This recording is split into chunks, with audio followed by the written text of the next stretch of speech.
Second question. Kindly explain contemplation, concentration and meditation.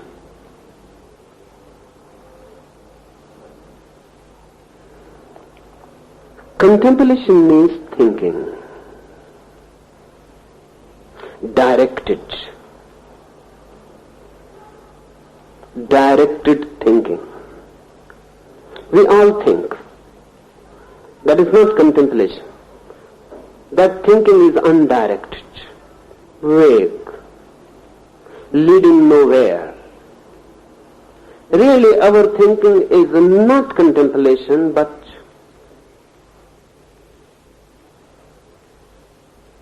what Freudians call association. One thought leads to another without any direction from you. The thought itself leads to another because of association. You see a dog crossing the street. The moment you see the dog, your mind starts thinking about dogs. The dog has led you. And then the mind has many associations. When you were a child, you were afraid of a particular dog. That dog comes to the mind. And the childhood comes to the mind, then dogs are forgotten, then just by association you begin to daydream about your childhood. Then the childhood goes on being connected with other things and you move in circles. Whenever you are at ease, try to go back from your thinking, from where this thought came. Go back, retrace these steps. Then you will see another thought was there and that thought led to this. And they are not logically connected because a dog on the street is, how a dog on the street is connected with your childhood? There is no logical connection. Only association in your mind. If I was passing the street, the same dog will not lead me to my childhood. It will lead to something else. A third person, it will lead to something else. Everyone has associated chains in the mind. So one chain, any happening, any accident leads to the chain.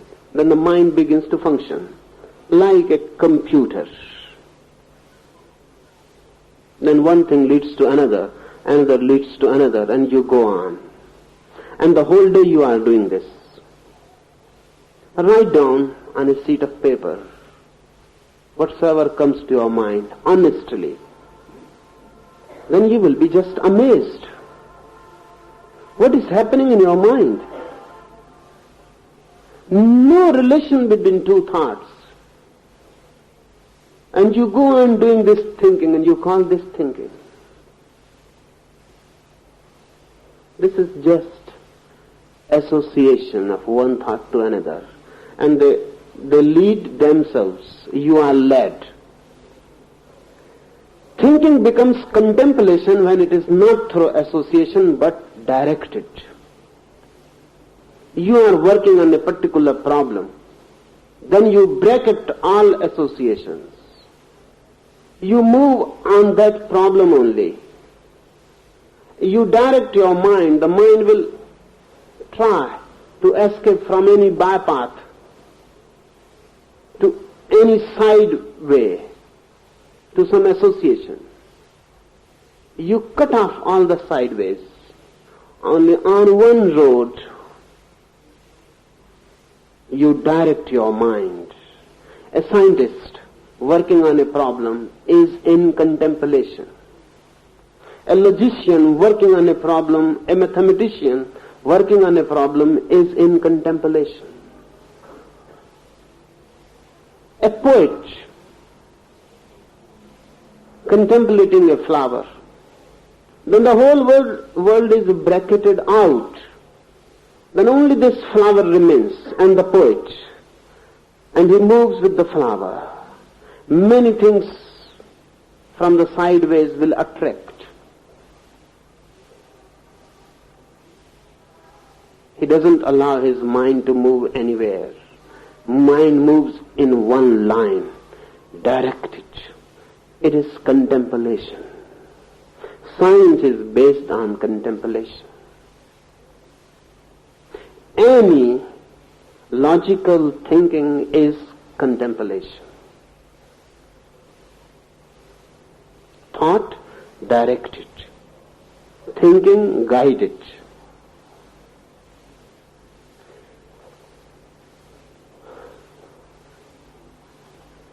Thinking, ordinary thinking, is absurd.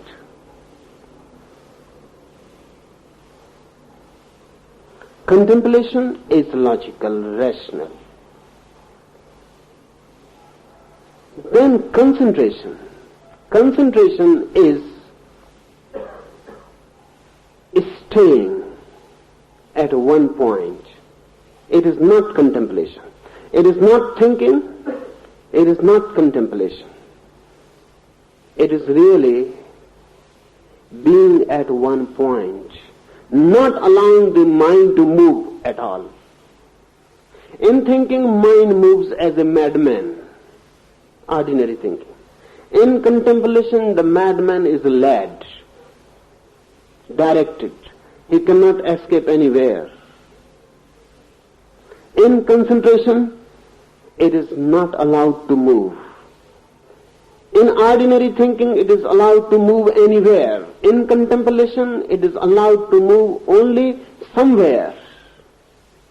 In concentration, it is not allowed to move. It is only allowed to be at one point.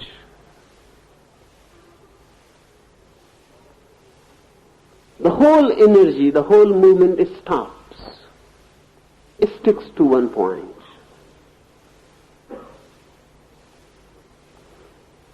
Yoga is concerned with concentration. Ordinary man thinking undirected. Scientific mind thinking directed. Yogic mind thinking focused, fixed at one point. No movement allowed.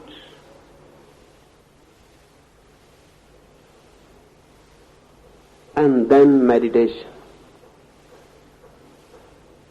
In ordinary thinking, mind is allowed to move anywhere. In contemplation, allowed only in one direction. All other directions are cut off. In concentration, not allowed to move even in one direction. Is allowed only to concentrate on one point. And in meditation, mind is not allowed at all.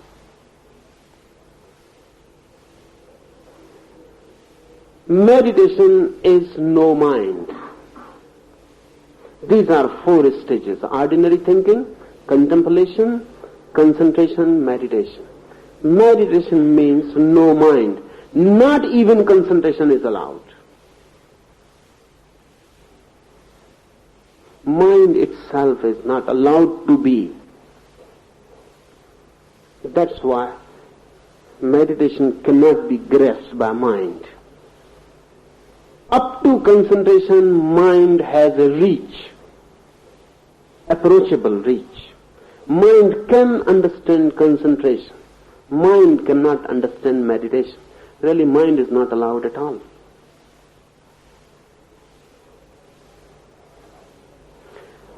In concentration, mind is allowed to be at one point, restrictedly allowed. In meditation, even that point is taken away. In ordinary thinking, all directions are open. In contemplation, only one direction is open. In concentration, only one point is open, not direction.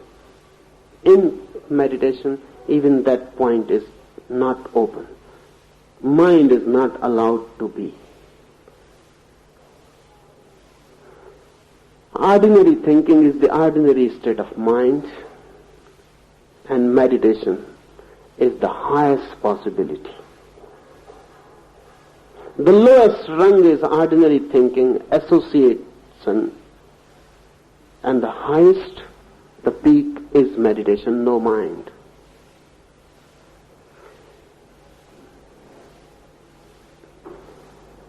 And with the second question, it is also asked, contemplation, concentration are mental processes, how mental process helps in achieving a state of no mind. The question is significant. Mind asks how mind itself can go beyond mind, how any mental process can help to achieve something which is not of the mind. It looks contradictory. How can your mind try, make effort to create a state which is not of mind?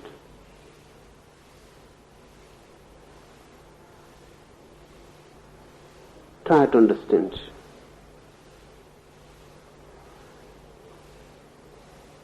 When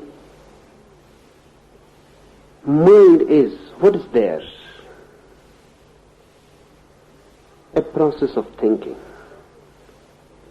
When no mind is meant, what is there? No process of thinking. If you go on decreasing your process of thinking, if you go on dissolving your thinking by and by, slowly, you are reaching no mind. Mind means thinking.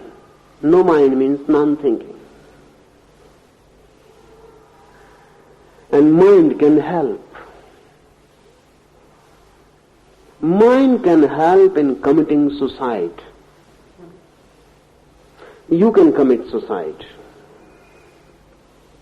But we never ask how a man who was alive can help himself to be dead. You can help yourself to be dead. Everyone is trying to help. You can help to yourself to be dead, and you are alive. Mind can help to be no mind. How mind can help? If the process of thinking goes on more and more dense, then you are proceeding from mind to more mind. If the process of thinking becomes less dense, is decreased, is slowed down, you are helping yourself towards no mind. It depends on you. And mind can be a help. Because really, mind is what you are doing with your consciousness, this very moment. If you leave your consciousness without doing anything with it, it becomes meditation. So there are two possibilities. Either slowly, gradually, you decrease your mind by and by.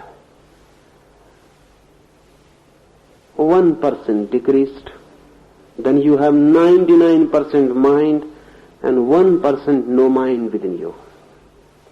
It is as if you are removing furniture from your room. You have removed some furniture, some space is created there. Then you remove more furniture, more space is created there. When you have removed all the furniture, the whole room becomes space. Really, space is not created by your removing the furniture. Space was already there. Only the space was occupied by the furniture.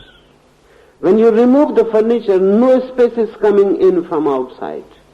The space was there, occupied by furniture. You have removed the furniture. The space is recovered, reclaimed. Mind is deep down space, filled, occupied by thoughts. You remove some thoughts, space is created, are discovered, are reclaimed. You go on removing your thoughts by and by, and you go on regaining your space. This space is meditation. Slowly it can be done. Suddenly also. There is no need to go in for lives together to remove the furniture by and by. Because there are problems. When you remove the furniture, 1% space is created and 99% space is occupied. That 99% occupied space will not feel good by the unoccupied space. It will try to fill it. So one goes on slowly decreasing, and then again creating new thoughts. In the morning you sit for a meditation for some time. You slow down your process of thought. Then you go to the market, and again there is a rush of thoughts. The space is filled again. Next day you again do, and you go on doing this. Throwing out, inviting in again. Suddenly also you can throw all furniture out. It is your decision. It is difficult because with the furniture you have become accustomed. You may feel uncomfortable without the furniture. You will not know what to do with this space. You may become afraid even to move in this space. You have never moved in such a freedom. Mind is a conditioning. We have become accustomed of thoughts. Have you ever observed? Or if you have not observed, then observe. You go on repeating the same thoughts every day. You're like a gramophone record. And that too not a fresh new one. Old. You go on and on repeating the same. Why? What is the use of it? Only one use, just a long habit. You feel you are doing something. When lying on your bed, just waiting for the sleep to come, what you are doing every day? The same repetition. But it helps in a way. Old habits help.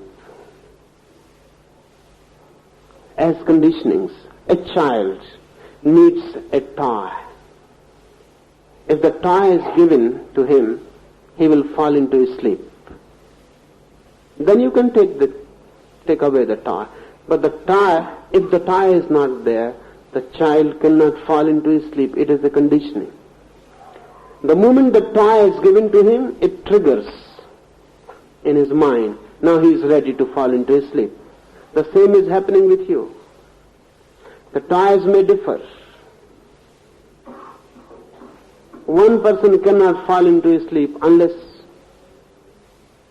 he starts chanting Rama, Rama, Rama. He cannot fall into sleep. This is a toy. If he chants Rama, Rama, Rama, the toy is given to him. He can fall into sleep. You feel difficulty in a new room to fall asleep. If you are accustomed to sleep in particular clothes, then you will need those particular clothes every day. Psychologists say that if you sleep in a nightgown and it is not given to you, you will feel difficulty in falling asleep. Why? If you have never slept naked and you are told to sleep naked, you will not feel at ease. Why? There is no relationship between nakedness and sleep. But for you, there is relationship, old habit.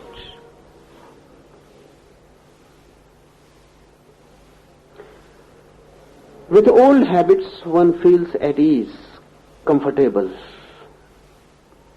Thinking patterns are also just habits. You feel comfortable. The same thought every day. The same routine. You feel everything is okay. You have investments in your thoughts. That's the problem. Your furniture is not just rubbish to be thrown. You have invested in it. Many things. If all the furniture is thrown immediately, it can be done. There are certain methods. We will talk. There are certain methods. Immediately, this very moment, you can be freed of your whole mental furniture. But then you will be suddenly vacant, empty, and you will not know who you are. You will not know now what to do. Because for the first time, your old patterns are no more. The shock may be too sudden. You may even die. Or you may go mad. That's why sudden methods are not used. Unless one is ready, sudden methods are not used. One may go suddenly mad. Because one will miss all the moorings. Past drops immediately. And when past drops immediately, you cannot conceive the future, because the future was always conceived in terms of the past. Only the present remains, and you have never been in the present. Either you were in the past or in the future. So for the first time, just in the present, you will feel you have gone berserk, mad. That's why sudden methods are not used unless you are working in a school, unless you are working with a teacher in a group, unless you are totally devoted, unless you have dedicated your whole life for meditation.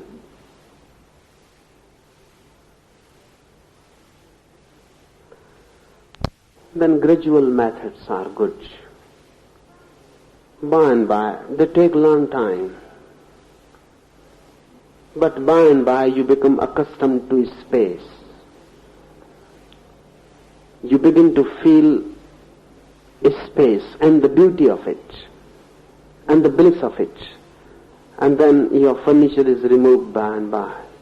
So from ordinary thinking, it is good to become contemplatives. That's a gradual method. From contemplation, it is good to concentrate. That's the gradual method. And from concentration, it is good to take a jump into meditation. Then you are moving slowly, feeling the ground, every step. And when you are really rooted in any step, only then you begin to go for the other. It is not a jump. It is gradual growth. These four things, ordinary thinking, contemplation, concentration, meditation, are 4 steps.